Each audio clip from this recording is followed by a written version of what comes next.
As an Arab female photographer, I've always found ample inspiration for my projects in personal experiences.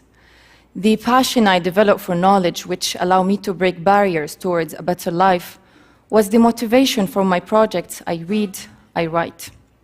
Pushed by my own experience, as I was not allowed initially to pursue my higher education, I decided to explore and document stories of other women who changed their lives through education while exposing and questioning the barriers they face. I covered a range of topics that concerns women's education, keeping in mind the differences among Arab countries due to economical and social factors. These issues include female illiteracy, which is quite high in the region, educational reforms, programs for dropout students, and political activism among university students. As I started this work, it was not always easy to convince the women to participate. Only after explaining to them how their stories might influence other women's lives, how they would become role models for their own community, did some agree. Seeking a collaborative and reflexive approach, I asked them to write their own words and ideas on prints of their own images. Those images were then shared in some of their classrooms and worked to inspire and motivate other women going through similar educations and situations. Aisha, a teacher from Yemen, wrote, "I sought education in order to be independent and to not count on men with everything." One of my first subjects was Saad from Egypt. When we first met, she was barely able to write her name. She was attending a 9-month literacy program run by a local NGO in the Cairo suburbs. Months later, she was joking that her husband had threatened to pull her out of the classes as he found out that his now literate wife was going through his phone text messages. Naughty Saad. Of course, that's not why Saad joined the program. I saw how she was longing to gain control over her simple daily routines, small details that we take for granted, from counting money at the market to helping her kids in homework.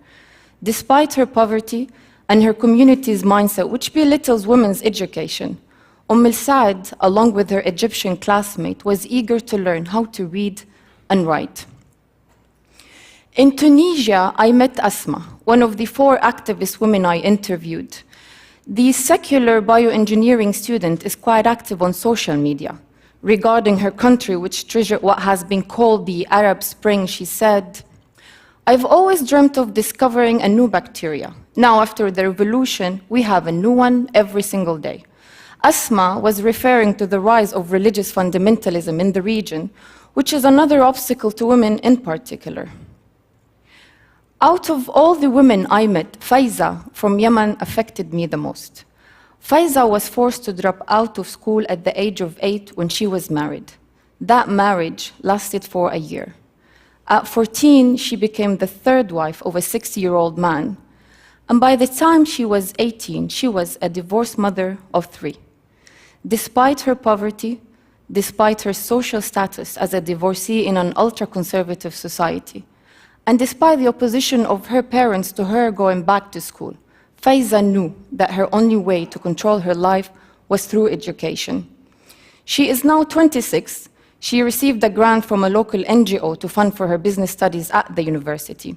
Her goal is to find a job, rent a place to live in, and bring her kids back with her. The Arab states are going through tremendous change, and the struggles women face are overwhelming. Just like the women I photographed, I had to overcome many barriers to becoming the photographer I am today. Many people along the way telling me what I can and cannot do. Saad, Asma, and Faiza, and many women across the Arab world show that it is possible to overcome barriers to education, which they know is the best means to a better future. And here I would like to end with a quote by Yasmin, one of the 4 activist women I interviewed in Tunisia. Yasmin wrote, "Question your convictions. Be who you want to be, not who they want you to be. Don't accept their enslavement, for your mother birthed you free." Thank you.